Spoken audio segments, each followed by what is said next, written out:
Salut, ici Jean-Yves de potiondevie.fr, je suis actuellement à Cagnes-sur-Mer, près de Nice. Et cela fait maintenant un petit peu plus de 3 ans que je partage avec vous les meilleures techniques pour améliorer votre mémoire et pour avoir des capacités de concentration extraordinaires. Alors, les meilleures techniques de mémorisation, comment avoir une bonne mémoire, j'ai compilé tout ça dans un livre que vous connaissez peut-être qui s'appelle Napoléon joue de la cornemuse dans un bus.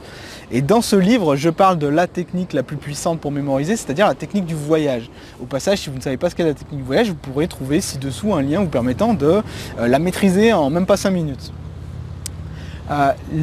Je voulais profiter de cette vidéo en fait pour répondre à la question qui revient le plus souvent après qu'on ait lu ce livre, après qu'on ait utilisé les techniques de mémorisation. Voilà, vous avez fait votre voyage en fait. Ce que j'appelle voyage, c'est un ensemble de lieux dans lequel vous mémorisez des informations que vous souhaitez retenir à long terme, vos cours, vos informations professionnelles, etc. Et la question qui revient le plus souvent, c'est est-ce qu'on peut utiliser plusieurs fois le même voyage, donc plusieurs fois les mêmes séquences de lieux, pour mémoriser des choses complètement différentes? Parce que voilà, quand vous avez énormément de cours, quand vous avez énormément de dossiers à mémoriser, le truc c'est que vous avez besoin de beaucoup de lieux. Mais est-ce que vous pouvez utiliser ces lieux pour mémoriser plusieurs choses en même temps? Est-ce que vous pouvez stocker plusieurs informations en même temps qui n'ont rien à voir entre elles?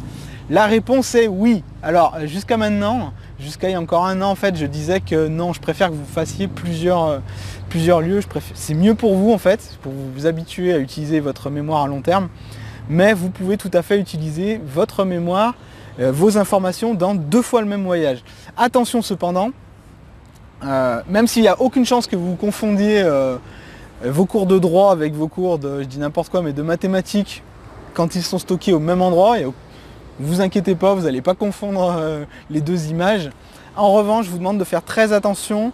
Je déconseille d'utiliser 2 fois le même voyage pour tout ce qui est information un peu plus abstraite comme les mathématiques. C'est-à-dire ne mémorisez pas des dates par exemple historiques ou des dates tout simplement dans les mêmes endroits, dans le même voyage, parce que là ça va pas marcher, vous allez vraiment avoir beaucoup de confusion, vous allez mélanger tout ça. Autre mise en garde également, si les voyages que vous utilisez, si les lieux que vous utilisez, typiquement autour de chez vous ou vos lieux de vacances, c'est ce qui revient le plus souvent, cela vous demandera quand même de faire plusieurs répétitions. Même si vous maîtrisez ces voyages, même si vous maîtrisez les informations que vous mettez dedans, il y a toujours quelques petits risques de confusion. Si ces informations n'ont rien à voir, encore une fois, vous pouvez utiliser les mêmes voyages, il n'y a aucun souci, mais prenez bien, ne zappez pas les rappels en fait. C'est pas parce que vous connaissez parfaitement le début de votre voyage qu'il ne faut pas rappeler la fin par exemple. Ça c'est le piège dans lequel vous tombez souvent. Sinon, quoi dire d'autre sur les voyages? Vous pouvez l'étendre à l'infini, vous n'êtes pas obligé de...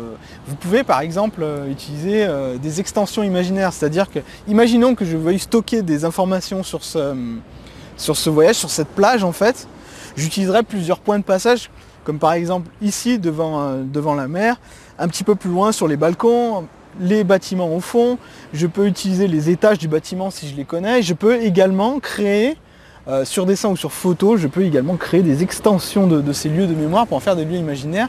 Mais ça, c'est quand vous maîtrisez bien déjà vos voyages que vous connaissez à l'état brut. Vous pouvez tout à fait mettre des extensions imaginaires, ce que j'appelle ça étendre vos lieux à l'infini. Et là, vous pouvez réellement doubler votre capacité de mémoire, voire tripler.